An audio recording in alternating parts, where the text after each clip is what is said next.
Hey, Browns fans, before we get started, just want to thank the sponsors of today's show. Aura identifies data brokers online that are selling your information and helps you lock down, secure, and protect your online data and identity. Go to aura.com/dogs and get a 14-day free trial today and find out how much of your data is being sold online. And of course, Omaha Steaks. 50% off site-wide sale is still going on. Go to omahasteaks.com/dogs and use that promo code DAWGS, DAWGS, when you check out to get $30 extra off your order.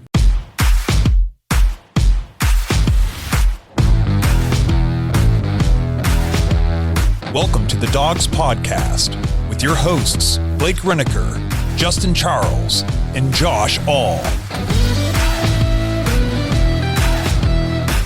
Diving in today, big news just broke a couple hours ago. Jerry Jeudy signs a 3-year extension worth up to $58 million, correct? Yes. A good chunk of that fully guaranteed. 41. Yep. I know when we first signed him, we thought this was a win-win for the Browns. If he played well, you had your future number one. If he didn't play well, you just let him go. Were you surprised by the extension? Well, okay, so looking back was that last week already? Yeah, we talked about the trade and everything. But I don't know, man. As soon as, we made the trade, we looked at the 5th-year option that we got him on, and it was like, okay, we just did this with Jed Wills. We're probably going to restructure Jerry Jeudy, and then we'll get into some Tony Grossi stuff later. And as much as I can't stand the guy, he had a good tweet the other night that I was like, hey, this is the kind of stuff I would like Tony Grossi to do more of. And he just said, looking at the Jerry Jeudy restructure, they added void years to the end of the contract. That signifies most likely an extension coming because you don't want to tack on void years and be paying the guy next year and in 2026 when he's not on the team. Yeah. So I think as soon as we restructured the extension, I started to expect, I think this might be a thing, and here it comes today. We got him 3 more years. The biggest reason I'm surprised we extended him is because everybody told me we were going to have to cut our whole team. We were going to be crippled by the Watson contract. We'd never be able to pay anybody ever again. We'd probably have to sell the franchise. We would never be able to field a roster. That was the biggest surprise to me, is because everybody on the internet told me we would never be able to sign another player. I think it's a smart move by the Browns. We've seen AB kind of do this where he doesn't like to chase the market. We've seen some wide receivers go for some huge money already this offseason. Yes. And I think we're going to be a lot more of a spread open attack. I think you can see that with the hire of Dorsey, some of the other offensive coaches we've brought in, and some of the backup quarterbacks we've brought in this year. I think it's going to be a way different offense. It's going to be way more spread out. It's going to be 70-30 pass, if I had to guess, 65-35 pass heavy. So if you take the risk where if you didn't extend him now and he blows up this year, you can't keep him then. You know what I mean? Either you can't keep him or you got to give him so much where you're going to have other cap casualties. So is it a risk? What if he comes out this year and he's subpar and he doesn't perform? Is it a little bit of a risk? Maybe, but I trust AB can manage that in some way. I'd much rather do that than chase the market. It's almost a lot like the Njoku. Yes. People are like, look at all this money they gave to Njoku, and he hasn't even done anything, blah, blah, blah. But they knew what they had in him. That's just true. That's you know what I mean? And comparison. Now, if you were to pay Njoku now, you'd have to give him top 2 tight end money, which he's probably already pretty close to the top. But if you gave Njoku his extension this offseason as opposed to last offseason, you'd be giving him a lot more money. Dude, that's an excellent point, actually. And it's not like the Browns went and traded for the only wide receiver they could possibly get their hands on, and he wasn't really the guy they wanted, but he's the one they ended up with. It was not that situation. They wanted him last year. They were trying to trade with the Broncos to get Jerry Jeudy in Cleveland. The asking price was just higher than what the Browns are willing to put forth last year, so we rolled out what we had last year. Wait till this year. We get him exponentially cheaper, and I think that Andrew Berry, I think they evaluated him. They identified him as a guy they would like to have on the team over a year ago, and now they got him. And if you break it down, so if we just look at annual salary, I know there's guaranteed money, all that stuff, but if you just look at what they're making on average, the highest paid wide receiver in the NFL is Tyreek Hill at $30 million a year. So let's just talk about AB does this a lot. He likes to do the going rate for guys, right? Because we saw that with Deshaun Watson. What was the going rate? Well, it doesn't matter what it is now because we got him at the going rate 2 years ago. Yeah. Which it has jumped a lot now. That's why he's like the 7th or 8th highest paid quarterback in the league. But if you just look at the average, this breaks down, I think it's like $19.3 million per year for Jerry Jeudy. That would slot him right in between Deontay Johnson, who just got traded to the Panthers, at 18.4 and Chris Godwin at 20. So his contract falls right in between those two on the list of the most paid receivers. And I think considering the quarterback play he's had in the dumpster fire that was Denver's offense and some of the numbers that he was still able to put up, I don't think that's a terrible spot for him. It's considering his upside. Yeah. You know what I mean? Like you're not going to get high upside guys. Like you're not getting them for $5 million. Who? You know what I mean? Like I think I just saw Mike Williams just signed for $15 million. Yes. And that dude can't even stay. He plays 2 games a year. Mm-hmm. And if anyone was wondering, why aren't we going after Mike Williams? $15 million is why we didn't go after Mike Williams. Yes. So I know some people, it might not have been the wide receiver splash some people were expecting. We even had a couple guys in our Discord who thought we were still going to make some huge splashy move and they wanted some big name wide receiver. And to me, this wide receiver is plenty good enough if Deshaun plays at the level we expect that he's expected to play at. Right. You need your quarterback to elevate your wide receivers. This wide receiver, is this the top wide receiver core in the NFL? No. But between Cooper and Jeudy and Njoku and a lot, like top to bottom, it's a top half of the league wide receiver core. And if you can couple that with a quarterback who you expect to play like a top 5 to 7 QB, then you should have no problem being explosive on offense. No. Especially if you can bring back a healthy Nick Chubb. Yeah. At some point, right? But I think that, I don't know. I know that there are people definitely mixed and split on the Jerry Jeudy thing, but I'm definitely on the optimistic, positive side of it. I think that he's got some very, very high potential, and it's not like he hasn't shown it. That's the thing. It's not like we're just banking on, well, he was really good in college. The dude had some pretty impressive seasons in Denver. We detailed that last episode with awful quarterback play. We're talking Drew Lock, Brett Rippon kind of quarterback play. What, over 800 yards as a rookie? Yeah, put him up there with DPJ's best year. Yep, right out the gate. And then quarterback play only went down from there. Mm-hmm. And it's not like he started with a great quarterback. That's right. And we said the season that they had historically one of the worst offensive outputs in NFL history, the Denver Broncos. Jerry Jeudy, that was the year he almost had 1,000 yards. Well, and let's not forget he played for Nathaniel Hackett. That's the year. Yeah, exactly. Okay. Yep. And what other offense was historically bad last year? It was the Jets. The Jets, yes. And who was their offensive coordinator?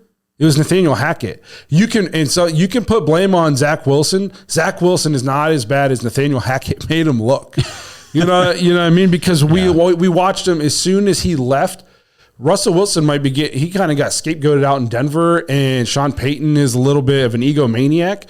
But Russell Wilson had good numbers last year. He did. As soon as he took away Nathaniel Hackett, he went back to being a pretty decent quarterback. So it's one of those deals where the upside for him is very high. And it's not like he's been a scrub in the NFL. He's been a very solid player to put next to a guy like Cooper, who he's looked up to and can play with him. I don't know. To me, it's all positives. And I hate when people talk about the money because it's not mine. Yeah, I know. Like I've heard some people talking about this is why the Steelers are so much better than the Browns because the Browns put this much money into their QB room, talking about Watson and Winston, and then the Steelers go get Wilson and Fields for only this much money. Well, guess Jimmy Haslam's got it. It's not my money. I don't care how much money they spend on players. As long as Andrew Berry can make it work in the cap and it doesn't hinder building the rest of the roster, which it's not. I don't care if you pay him $1 billion. It's not my money. Yeah, exactly. What is it? Why do people who paycheck watch are so weird to me? Why are you so concerned with another grown man's paycheck? Yeah, if you don't like what you're getting paid, go out and get a better job or work harder. Whatever you got to do. But that was another Tony Grossi post the other night that kind of I commented on it and said, this is not the flex you think it is. He was comparing the Steelers QB. Dude, quit talking about Pittsburgh. The Steelers QB room contract to the Browns, and everybody was popping in there. And I said too, that's because the Broncos are paying Russell Wilson $40 million this year. Yeah. It's not like he's playing for $1.2 million in Pittsburgh. He's playing for what, $41.2 million. He's making 40 from another freaking team to play for another team. Yes. The only reason you have him is because Sean Payton is so much of like a maniac that he just couldn't stand to even be in the same room with him. Yeah. That's the only reason you got in. We don't even know. Like I think Russ will play well there. I'm on the record saying I think like the Steelers have done really well this free agency, and I definitely see them as a legitimate threat. Not obviously in the AFC North, they always are. Yeah. But like he's going to be. I think he'll be very good for them. But Justin Fields, as much as I think Chicago did him dirty, and I think he still has a ton of upside, you don't know what you're getting on Justin Fields. Of course you got him for nothing. The Bears completely tanked his career and then tanked any trade value it had by waiting forever to trade him. Exactly. And I've said that to a lot of people in arguments the last 2 days since he's been traded, and saying, I know they got him for a sixth, and that seems like, oh my gosh, he was like a great fantasy quarterback. But just because he was a good fantasy quarterback doesn't mean the NFL thinks he's a great NFL on the field quarterback. And if the 6th round pick was the going rate for Justin Fields, that's what the NFL values him at. Yeah. So I don't understand like why you care about the money. And like when you talk about our quarterbacks, especially Deshaun, like you said, he's like the 7th or 8th highest quarterback. Now all the guaranteed money, blah, blah, blah. All the quarterbacks are going to make all their money. Yes. Like Joe Burrow is going to get all of his $275. Yep. So people are just, it's so dumb. And when I say people, I'm talking about like fans around the league and a contingent of Browns fans. It's unbelievable. A contingent of very loud Browns fans. Yeah. So I think the Jeudy signing or the extension, not only just the trade, but the extension, I think it's a good move by the Browns. I mean, if you look around their offense, a lot of these dudes are locked up now for like the window we thought, oh man, this is our window. We're keeping the window open by being smart, in my opinion. Oh, 100% agree with that. And then just one last note on this like Watson contract thing that I keep thinking about it, because yesterday was the 2-year anniversary since we made the trade for him and everything. And if you remember, it was an intense bidding war between 4 teams at who was going to get Deshaun Watson. It was the Browns, Falcons, Panthers, and Saints. So the Browns get Deshaun Watson. Just would you feel better going into 2024 knowing that he's locked in as your QB1, or would you rather be doing the Panthers quarterback situation, the Falcons quarterback situation before Kirk Cousins, of course, or the Saints quarterback situation? You know what I mean? All 3 of those teams have very much struggled in the quarterback department, and they've kind of sucked as a result of it because they missed out on this bidding war. I guess some people would say Deshaun hasn't been the reason for our success. Which is fair. But I also think having Deshaun on the roster is a reason we got a couple free agents. Yes, that's that. Mm-hmm. And you can say whatever you want if you think he's good or not. The players in the league think he's good still. And I see all the time people say, oh, the team hates him. You hate him. Yes. The team does not hate him. The team definitely does not. The team 100% does not hate him. You've never heard anything from a teammate's mouth negative. All the way back anywhere to he's high ever school. played. Mm-mm. This episode is brought to you by Aura. Browns fans, if you're like me, you've reached a point where so much of your daily life resides online. Data brokers collect your information without you knowing, and they sell it to scammers, spammers, and anyone else who may want to target you. And that's why I started using Aura to protect my information and my identity online. Aura shows me which data brokers are selling my information and automatically submits opt-out requests for me. And right now, Dogs Podcast listeners, you guys can all get a 14-day free trial at Aura, aura.com/dogs, DAWGS. Make sure you go to that link on your desktop or your laptop computer. And once you set up your free trial, then you can download the app and sign in to also get protection on your phone. It's a great no-commitment way to at least see how much of your information is being sold. And as a quick side note, guys, if you have a grandparent or an older parent who isn't the most tech savvy and continues to get all those spam emails and phone calls, I would strongly encourage you to set up an Aura account for them or add them to your account under the family plan. These scammers heavily target the older age population. These guys didn't grow up with tech, and they can't just easily spot when they're being scammed. And the scammers are so much more convincing now than ever before. My grandpa calls me at least once or twice a month, I swear, to ask about emails he's getting, claiming that his accounts have been compromised, his Facebook account has been hacked multiple times. He gets messages saying he needs to sign in with his password, he's late on a bill, he needs to enter a credit card for this or that. It's insane. And also, if you have kids, Aura is a great way to make sure that your kiddos are protected online. And we know how important that is in this day and age. Head to aura.com, aura.com/dogs to start your 14-day free trial. Give it a test run, see how many brokers have your information, and even if you don't want to continue after the trial, at least you have an idea how much of your data is being sold. Again, just try the 14-day free trial. I wouldn't recommend this if I didn't think it was worth your time. I value my privacy, and I value all of yours too. Take control of your data today at aura.com/dogs. All right, so let's talk about D'Onta Foreman. So first of all, let's just talk about the age of D'Onta Foreman. He is 27 years old. He's going to turn 28 at the end of April.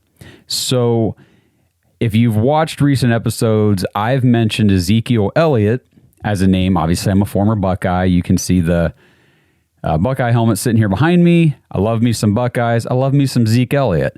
And the whole thought process behind Zeke Elliott, it was not, oh, he's a Buckeye, I want him. No. What I wanted with Ezekiel Elliott, or a player like him, is a guy that I know, based on past history, based on just this past season, can come in, shoulder the load for an NFL offense, for a running attack, take on some, heavy carries if necessary, and perform and produce when needed. He's not going to be your bell cow back that's going to go out there and be a superstar Pro Bowler type of player. That's not what we're looking for. We're just looking for somebody to shoulder the load till Nick Chubb gets better. And what this signing tells me about Nick Chubb, well, actually, we'll get to that at the end. But what I want to talk about is D'Onta Foreman is going to fill the role that I've been asking the Browns to get a guy like Zeke Elliott, is what I keep saying. Well, D'Onta Foreman for the Browns, this move is like getting Zeke Elliott. So he's 6 foot, 235 pounds. This is not a small running back. This is a very well-sized, big bruising running back, okay? Played college football at Texas, and this was a little while ago. Like I said, he's older, came into the league not recently, but 2014, 2015, 2016 at Texas. 14 and 15, his first couple years were okay. I mean, his first year, he didn't really do anything. He wasn't playing. Second year was not horrible, nothing, fantastic, but 2016, he went out and played in 11 games, took on 323 carries, and put up 2,028 yards with 15 touchdowns. The guy was a monster that last year at Texas. And if you hear anybody else talk about D'Onta Foreman, or have you ever heard they mention his Texas days? Well, it was that year. It was that year with the 2,028 yards that he just absolutely exploded down there in Texas for the Longhorns. That explosion in 2016 got him selected in the third round in 2017 NFL draft by none other than the Houston Texans. Of course, here we go with another Houston Texans link to the Cleveland Browns. But the thing with Foreman, this dude's been on a lot of different teams, and we'll go through those. But third round pick by the Texans in 2017. And then it looks like here, I remember there was an injury. That's what happens with a lot of these running backs, where you see some college production, they come in the league and you don't hear much from them. There was an injury week 11 of his rookie season.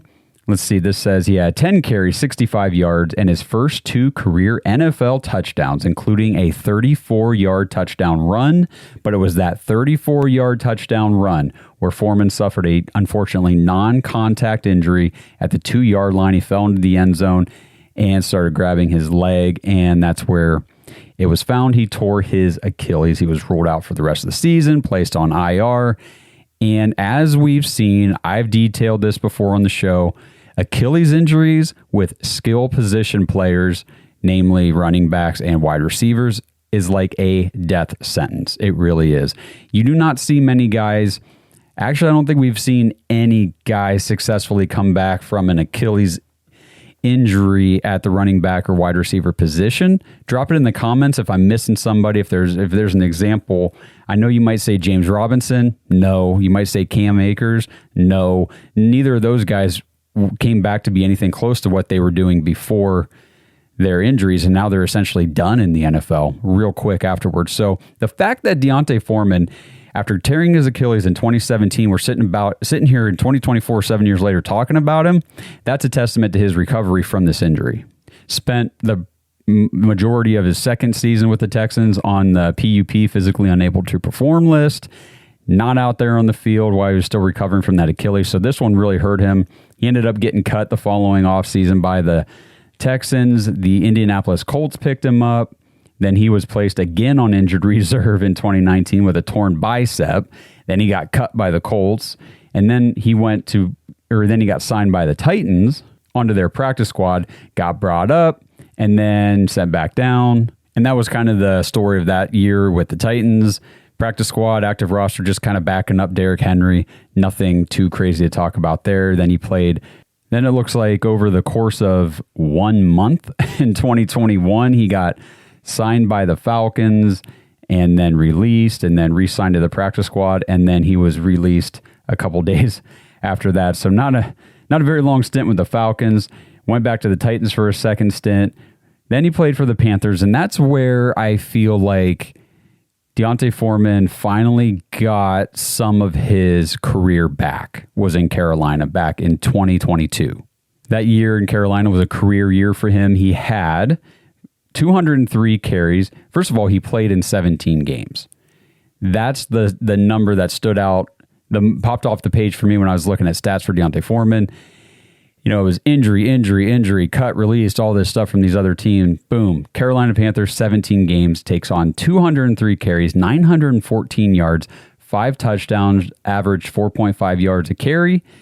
And I doubt he had much 5 catches for 26 yards. He's not a receiving back. He's a big bruising back. He's going to take over probably for the Browns what Kareem Hunt was doing, would be my guess, because we don't have anybody in that role right now, and that's what I was hoping Zeke would do. Only what I wanted a player like Zeke to be able to come in and do was take on more of the first and second down work away from Jerome Ford, and I think D'Onta Foreman can probably do some of that until Nick Chubb gets back from his injury. So that was 2022 in Carolina. A good year, best year ever for D'Onta Foreman at 26 years old last year. 2023 was when he played for Chicago, played in 9 games, and unless I'm missing something out of my memory or from what I'm reading here, he was not injured last year. There was no injury in 2023. He was a healthy scratch. Remember, the Bears had their rotation of Khalil Herbert and Roschon Johnson, and then those guys would have injuries of their own. Herbert was on IR for a while, so D'Onta Foreman was taking main reps. Either way, over those 9 games, he ended up with 109 carries, 425 yards, and 4 touchdowns, and he caught 11 catches for 77 yards and another score. Other big news, well, honestly, maybe the most excited I've been this entire offseason so far, was the Browns going out, hiring Mike Vrabel to be a consultant. Yeah. I don't know. Somebody said, what is he going to do? I think he's just going to do a little bit of everything. I heard a little more specifically, I think this did come out of the Browns when they were trying to elaborate on this. They said he's going to act primarily as a sounding board for Kevin Stefanski, because Kevin's got a lot of new coaches on the staff, and he's going to kind of help mentor the younger guys like Tommy Rees and what's his name? I can't think of the guy's name. The guy we just got from UConn. Yes, from UConn. And, you know, the younger guys who have not had any NFL experience yet whatsoever. And just Mike Vrabel, he's a personnel consultant as well, so bouncing ideas off of him about different players and things, I'm sure. I heard that Stefanski was going to kind of use him as like a soundboard. Like you said, bouncing ideas off of. I wanted to talk about this too. Like when the news initially broke, people were like, Vrabel, he's the Stefanski replacement. No, he's not. Stefanski's the 2-time coach of the year. And he's been coach of the year 50% of the last 4 seasons. Yep. So no, he's not. I hate when people talk about Stefanski's ego. There's nothing shows you don't have an ego by going out and hiring a hot up and coming candidate. And I mean, like, good coach. I don't mean hot. And like, I mean, Bubba Ventrone's a good looking guy, but he was like a hot name in coaching in terms of an up and coming guy. You know what I mean? And you go get him, and then you go get a guy who's won a Super Bowl in Jim Schwartz. You put him on your staff to work for you. And then you put out one of the guys who was coach of the year in between the 2 times you were in a consulting role on your team. Right. You know what I mean? And you do all this before you've gotten your extension. So don't tell me he has an ego. He's very comfortable in his role. He knows he's not going anywhere. And he's just surrounding himself with a lot of guys who can give him different. He's not surrounding himself with yes men. Correct. And that's the point I was going to make. Egotistical people do not surround themselves with people that are as smart or smarter than them, and they don't try to get the best minds in the room because they think they're the smartest person in the room. Kevin doesn't think that. He, like you said, last year, Jim Schwartz, and we heard the same bull crap about Jim Schwartz as soon as we hired him. Well, after 4 games, if Kevin isn't, 3-1, they're going to fire him and put Jim Schwartz ahead. No, guys, stop it. And now we're hearing the same crap about Vrabel. Maybe we're not afraid to get good coaches in here, and good coaches want to come here. I mean, it's not like Vrabel had his hands tied behind his back and said, okay, I have to go to Cleveland. He wants to be here. How a guy like Vrabel never in a million years would have showed his face in Cleveland 10 years ago. You think he's coming here under Hugh Jackson? No. And you want to know who had an ego, who wanted yes men? It was Hugh Jackson. Exactly. And look how that worked out. You know what I mean? Like, just go back and watch Hard Knocks. Mm-hmm. That is it. No accountability. Only wants yes men. I'm the head coach. Everybody look at me. I'm the smartest guy. Whatever decision I make, I never want questioned. That was Hugh Jackson. I don't believe Stefanski is that way at all. We've talked to a player in the locker room who says he's a great guy and the team loves him. So this is not a Stefanski replacement. This is Stefanski showing I went everything at my disposal to put the best team on the field that I can. Look how many guys have come back. If the coaching staff, you see it all the time. Free agents don't want to come back to teams where the coaching staff sucks. They're just like, thank God I'm out of there. Yeah. I'll go sign somewhere else and play there. I mean, we're getting our entire defensive line is coming back for the most part. And seasoned veterans. Zadarius Smith wants to be here. Yeah. And he's been kind of a guy who's kind of been like one season here, one season. Yeah. Some people we heard when we signed him, like, good luck with him, his attitude. He's model citizen here. And Jordan Hicks, I don't know if you saw that dude is jacked to be here. He's very excited to be on this Cleveland Browns defense, playing for this coaching staff. So I keep telling people all the time, like on Twitter and stuff, you can drop the loser mentality that we as Browns fans had to have because the team sucked for so long, because that's not the situation anymore. It's okay to just say, hey, things are pretty damn good right now in Cleveland. Just enjoy it. This front office is just killing it right now. Yeah, I completely agree. So I do. Somebody said Lamar, or not Lamar. I was reading the wrong thing. Vrabel's biding his time here for a year till he takes over in Columbus. Here's the deal. This is the most excited I've ever been for a Buckeyes season. Going a little off the rails here, but we're all Buckeyes fans, I hope. And I've been down on Ryan Day, but he's got everything at his disposal. To me, this is a make or break year for Ryan Day.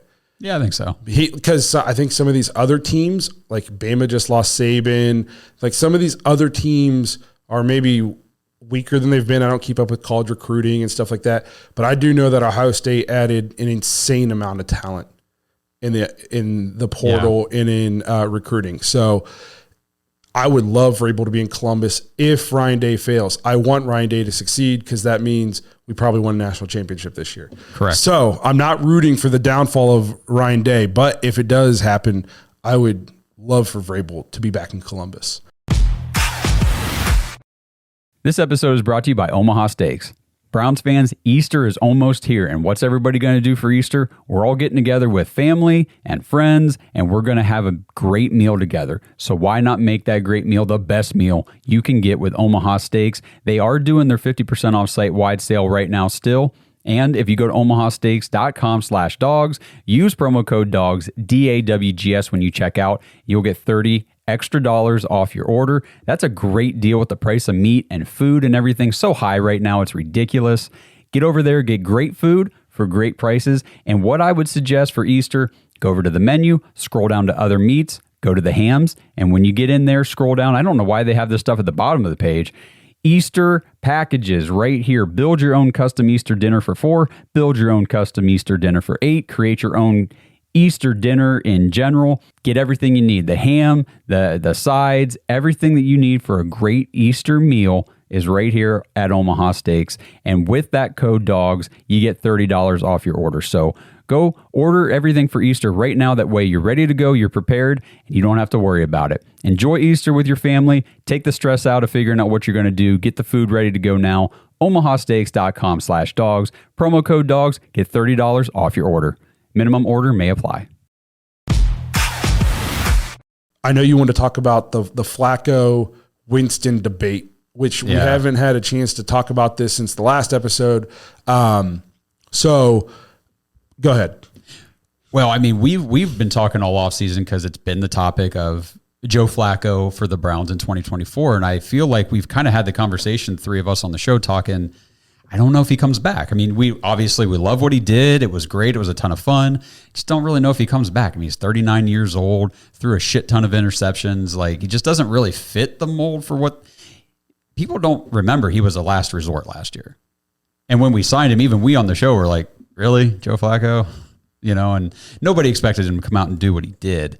So that's why whenever it kind of started with Mary Kay, and the Cleveland media was cracking me up because on Twitter, if you follow her at all, she was pushing hard to get Joe Flacco back in Cleveland. Everything that she wrote, it was all emotional, opinion pieces about why the Browns need Joe, bring him back, all this stuff. And then it immediately turned to, well, it looks like the Browns might be signing Jameis Winston. And then she went back to like something about, oh, wait, no, we need Joe Flacco. Never mind, we signed Jameis Winston.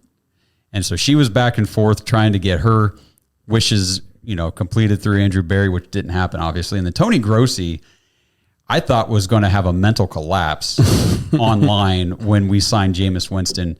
And it all started, so he tweeted this out. I don't know, he must have written this article real quick for Land on Demand, which if you're paying for that, okay. But anyway, so his article was, Browns didn't even offer Joe Flacco the NFL minimum. And his post said, Browns didn't want shadow of Joe Flacco hanging over Deshaun Watson. Okay, dude, you need to maybe chill out a little bit. First of all, Deshaun Watson is a 3-time Pro Bowl quarterback making $230 million guaranteed over his time in Cleveland. There ain't no shadow big enough to hang over Deshaun Watson. I'm sorry. Just not happening. And so since then, though, he has changed that post on Twitter because he got a lot of backlash on that. But it was whenever we announced Jameis Winston was signed, just an incredible development. Okay, they were talking about for like 2 days before this. If you think come back, we would have been back right away. Yeah, exactly. And then can confirm Browns didn't even offer Joe Flacco a split minimum contract, which is even a worse offer than full minimum. Shake my head. The team's season was saved last year by a backup quarterback. They won without Watson. Weren't you watching? I don't. One. And hang on. It just. There's more of this too. I'm trying to go back through all his stuff because he was losing his mind. Oh, here we go. Quieting the if he's so good, how come nobody signs him crowd. Same deal the Browns gave to Winston whenever it came out that Joe Flacco was an $8.7 million, $4.5 million guarantee, which is basically the same as Jameis got. We're bitching about a backup quarterback who's 39 years old. Exactly. And here's the deal is Flacco's success has more to do with Kevin Stefanski than it does with Joe Flacco. I don't want to take anything away from the guy, but he hadn't played like that ever. No, and the Browns had to revert some offensive philosophies last year because our running game was ass. The running backs weren't very good. The offensive line was a lot of backups. I mean, things were decimated. Yeah. So Kevin and Joe it clicked at the right time in the right place. But I mean, Flacco actually got $500,000 more guaranteed than Winston. He'll also back up a dual threat quarterback. Is that really a scheme fit? You have no idea what the Browns scheme is. Guess what? Neither do they. I hope the Browns know what their offensive scheme is going to be. They brought in a freaking ton of different guys to develop this. Well, it just blows my mind. And here's the thing. I actually got a text from my dad about it was a joke to sign Jameis and not Flacco. I was like, well, one, why? I said, Jameis can play. I'm not saying he's a perennial Pro Bowler, but Jameis Winston can play football at the National Football League. He's not 39 years old. And to everybody who loves Joe, he was a turnover machine. The only thing you rag on Jameis for is his turnovers. That was Joe Flacco. If you go back and watch the games, listen, I appreciate everything Joe is doing for us. He was playing with house money. He was just chucking it. You look at so many of his throws, and so many of them either could have been picked, should have been picked, and a ton of them were picked. Yep. Yes. You know what I mean? But he was just playing with house money. He's just out there winging it, and people were making plays like that. You're not gonna live and die with that. We're gonna change the system. Jameis Winston, for the record, threw for over 5,000 yards in one season and over 30 touchdowns. He threw 30 picks. But still. But what do you think Joe Flacco was on pace to? The guy that you just can't get enough of. So it's just, we are not bitching about a backup QB. We're bitching about the starting QB. No, you're not. No, you're not. I didn't hear anybody say we should have signed Flacco because he's going to be our starter. No, you're mad we signed Flacco or Winston over Flacco. No, and DW, like I said this a million times, I knew we weren't bringing Joe Flacco back because the fan base couldn't handle it. Why would you put this guy behind your starter, and then if your starter throws one bad pass, the entire crowd will lose their mind? If you wanted Joe Flacco back, then you as a fan base should have shown that you're mentally tougher than 4-year-olds for the last 30 years. And just remember, if you were demanding Joe Flacco come back and also that he be the starter over Deshaun Watson, how many Browns quarterbacks can go out in the wild card game and throw back-to-back pick sixes and it'd still be the fan favorite? Come on, guys. Come on, you sound dumb. Again, if you're really that sad that the Flacco, it's your fault. Because this is a fan base that has been slobbing on the knob of the backup quarterback of this team since I was born. There's been no more popular person than the backup quarterback in Cleveland. And I know Josh's camera went black. We've been having some technical issues. We were hoping to avoid them for the whole episode, but there we go. But yeah, you've been upset and you make it loud. The media is terrible. They'll write articles about the backup needs to be getting in. So yes, Deshaun Watson could handle Joe Flacco being on it because he's secure in his contract and he knows what he can do on the field. You are not secure enough. You would bitch and complain. You would be a distraction. And if you're the Cleveland front office, why would you do that to your starter? It's the same reason Tim Tebow's not on a team anywhere. Obviously, he's that older now, but immediately after he wins a game in Denver in the playoffs and they ship him out, nobody wanted him. He couldn't stick anywhere. It's because you want your backup to be a guy who can come in and play but when he's not in, you don't even want people to know who your backup is. And the only time that you get a backup that might be a guy who could come in and play and maybe start for you is whenever you've got a quarterback competition. Yeah.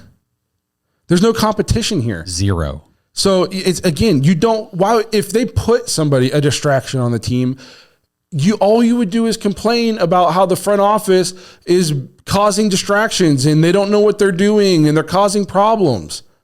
There's no winning with some of you people. And I saw somebody post this too, and I fully agree. The Browns brought back Joe Flacco. The Cleveland shitty media would have been pushing that narrative all training camp. Yeah. To get Flacco in there to be the starter. Flacco was the savior. Forget about Watson. Get Flacco. The Cleveland media this is where everything resonates from. Like all the discourse in the fan base and the hatred among people over stupid things.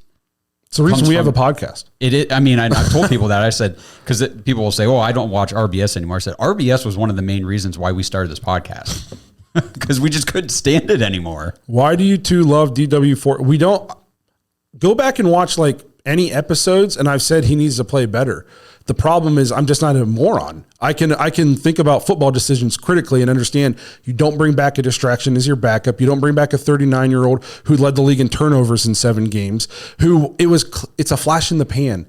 And good for Joe Flacco. I agree with him, or I'm happy what he did, and I'm happy he went and got a contract, but he wasn't going to be a starter anywhere. Right. Okay. And it's more about the fact that Kevin Stefanski can just make a meal out of crap. with these quarterbacks he's done. He did it with Baker for a season. He did it with Jacoby Brissett for a season. And he just did it with a combination of quarterbacks last year, and culminating in Joe Flacco. It had way more to do with Kevin Stefanski than it does with Joe Flacco. Now, credit Joe Flacco. He went to a team that also has another great offensive mind. So if he has to go in, I'm sure Steichen will be able to. Yeah, it'll work out. It'll be all right. Do something with him. But yes, you don't put you want a nameless gray face as your backup. And the thing with Deshaun Watson, he's here. Like, he's going to be the starting quarterback for the Browns for a while. And I know there's a lot of people that are upset about that, but personally, I'm not. And I see a lot of people that seem to be very, very confused and forgetting already that in 2022, he's never played a full season here. I know the Browns traded for him and signed him knowing he wasn't going to play a full season, the first one. Yes. Like they were okay with that. Now, as a fan, you might not be okay with that, but the team was. Okay, fine. And then this year he broke his shoulder. Well, that sucks. But it's a fluke accident, man. I mean, you saw how many quarterbacks got injured this year, and it's only the second time he's had a injury that forced him to miss time in his career. Yeah, nobody's talking crap about Joe Burrow. Yeah, or Justin Herbert.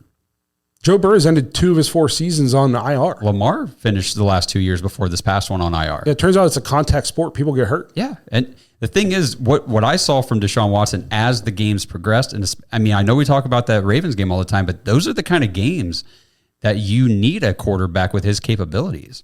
Do you think Joe Flacco's doing that? Coming back in that game and making 14 of 14 passes and not turning the ball over in the second half and leading the team to a comeback victory? Considering you couldn't play a game without turning it over, I'd say no. I was so geeked when we got DW. Still believe he's the best quarterback the Browns have ever had. But even for me, it's time. Needs to happen this year. If not, it was a massive mistake.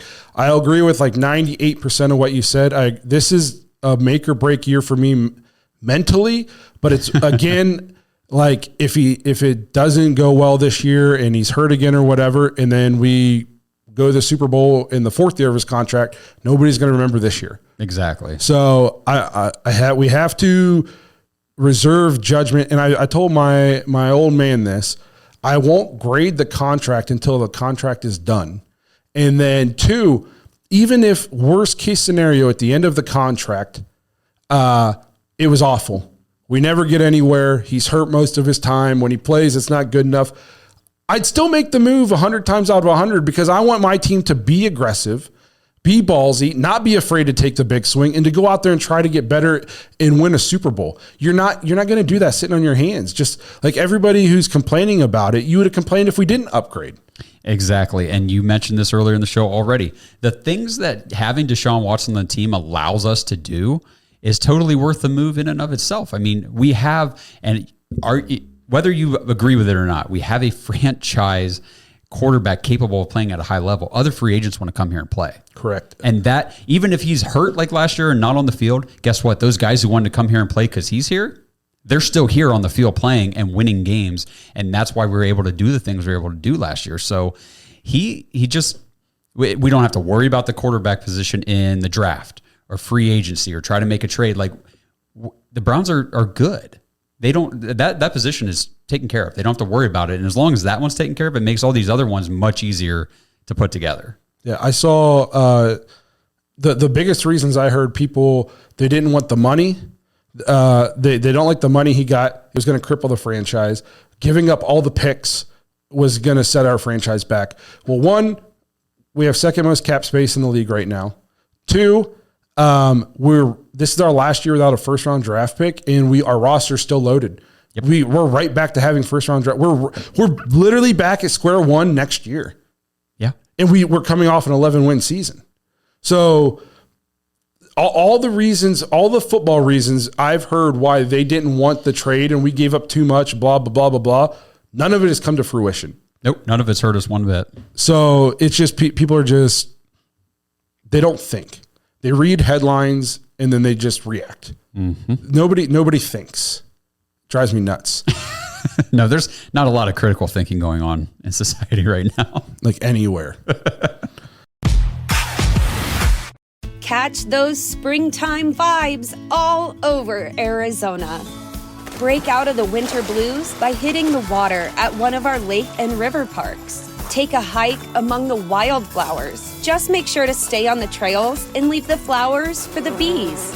Discover Arizona's best kept secret and visit azstateparks.com/amazing to start your springtime adventure.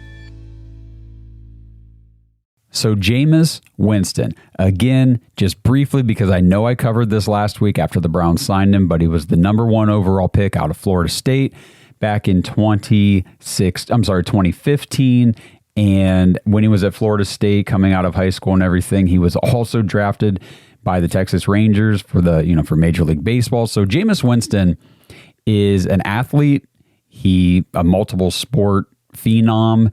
And I think it's important to understand why the Browns are bringing in Jameis Winston versus Joe Flacco. Go back to our live show from Tuesday night. We broke that down, talked about the scheme, the system, the type of offense the Browns are looking to run under Ken Dorsey and all the new offensive coaches they brought in here in 2024. And Jameis Winston just fits that bill, but more than just his athletic capabilities. More than just his skill set, which the dude has a rocket arm, a very strong arm. He can move. He's mobile. He's not a mobile running quarterback. He's not a scrambler. But, I think also Deshaun Watson kind of gets pigeonholed into he's a running quarterback. Deshaun Watson is not a running quarterback. He's not what I would categorize as a running quarterback. A running quarterback to me is your Lamar Jackson, where his running capability, what he can do with his legs is at least equal to, if not better than, what he can do with his arm. What Deshaun Watson does with his legs is nowhere close to what he can do with his arm. If you followed him at all throughout his entire career at Houston, the running ability is just a compliment to the way he plays quarterback, to the way he can throw the ball, to his arm talent. And that's the same with Jameis Winston. Not a running quarterback, but what he can do with his legs is merely a compliment to his passing capabilities.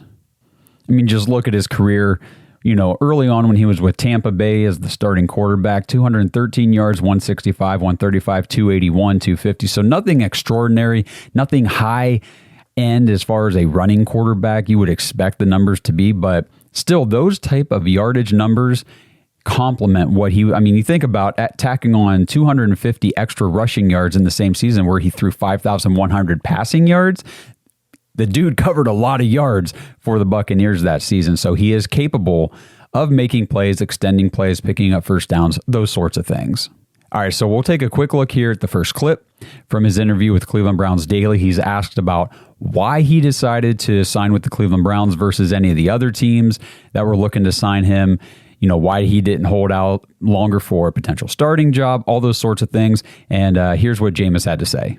Well, it all started when I knew I was going to become a free agent, and I just got so sick and tired of great weather and beaches and music, and I said, what is the place? Let me challenge myself. Well, yeah, what is the place that I know that I can give my kids some snow, for Christmas? Ain't or in March. Well, no, but honestly, no, it's truly a blessing to be a part of the Dawg Pound and to be on this radio show with y'all. But I've always admired just the history of Cleveland and what it encompasses, and to be able to be a part of that now is amazing. When you see how this team rallied together after significant injuries, on both sides of the ball, and they were able to do it with 4 quarterbacks. So one, that the roster is one of the best rosters in the NFL. When you have a free agent signing that shocks the world, like Zadarius Smith is joining Myles Garrett. Yep. Last year I think that shocked everybody. When you have a fierce defense that know how to take the ball away, sure, and know how to stop the run, that's enticing for any quarterback. But also when you have the opportunity to impact and influence a young quarterback who you have admired from afar and have competed against, it really was a no-brainer for me, opposed to obviously looking for opportunities to start. Sure. But knowing the head coach here, Kevin Stefanski, is able to win with with his strategies and with his amazing ability to lead a team despite what they may grow through. You have to admire that. So, I mean, if you've never heard Jameis Winston talk, if you don't know a whole lot about him prior to signing with the Browns last week, Jameis Winston is known for his personality. Sometimes he almost gets labeled as a kind of a weirdo in a way, which I never really understood, because all he is he's a fun-loving dude. He's a funny guy. He's got a great sense of humor. He's very witty. And he's got some sound bites and some things that kind of go around, some memes and stuff like that, where he almost looks like a goofball. But that's just the way certain media people have portrayed him. But Jameis Winston is a very sharp dude. He's a very funny dude. And by all accounts, from everybody who's ever played with him, from all the teams he's been on throughout his, through college till now, they love him. They love him. They love his attitude, his personality, the charisma, just the aura, the energy he brings to the NFL, to the team, to the locker room, all that kind of stuff. So just the comment at the beginning of, why did you come to Cleveland? Well, I was getting kind of tired of the warm weather, the beaches. I thought, where can I get my kids some snow for Christmas? And, just sitting down with a guy like that and having a conversation. He's a real guy. He's very down to earth. And, I think if Browns media, Cleveland media, and the fan base, part of the fan base, I shouldn't say the fan base. I never mean to categorize everybody in the same group of the fan base, but the part of the fan base that just hated the signing because it wasn't Joe, if they can just get past Joe, if they can just get past that, they're going to love this guy. You are going to fall in love with having Jameis Winston on the team, and so are the players around him. And he, I thought it was really important that, he got the joke, the laughing, lighten the mood at the beginning of the interview. And then he said, no, but really, it's a blessing to be here with Kevin Stefanski. I thought it was really, really important because there is still a portion of the fan base who is calling for some reason for Kevin to be fired. I just will never understand that. The dude just won second coach of the year in the last 4 years. And Jameis cited Kevin as a very strong contributing factor to why he decided to sign here, and just Kevin's capability of showing that he can win with a decimated team. If you can win with all the injuries that we had in 2023 and make the playoffs still under those circumstances, imagine what you could do if you, and again, you almost have to luck into this as an NFL head coach. Ask any of them. What can you do if you are able to, if you're fortunate enough to make it through a season mostly healthy? Because you're never going to make it through healthy. You're going to suffer injuries. You're going to lose guys along the way. It's just the nature of the beast. It is what happens. But if you can keep your primary guys, for the most part, healthy all the way through, Kevin's the guy that can do some real damage. And Jameis recognized that, and he's excited to be here. He talked about the culture, and he talked about the defense, and how he showed the signing of Zadarius Smith last year as, he said it was like a shock around the league of, wow, they just paired up Myles Garrett with Zadarius Smith. They got both of these guys now going to be rushing the passer. And we talk about that all the time with Deshaun Watson, and how even though he wasn't on the field last year, his impact on the roster, the building of the team that we saw in 2023 went throughout the entire season, because guys like Zadarius Smith might not come to Cleveland if Deshaun Watson isn't the quarterback. And I know there's people out there who don't like Deshaun Watson, don't think he's good, or, you have your own reasons for not liking him, whatever the case may be.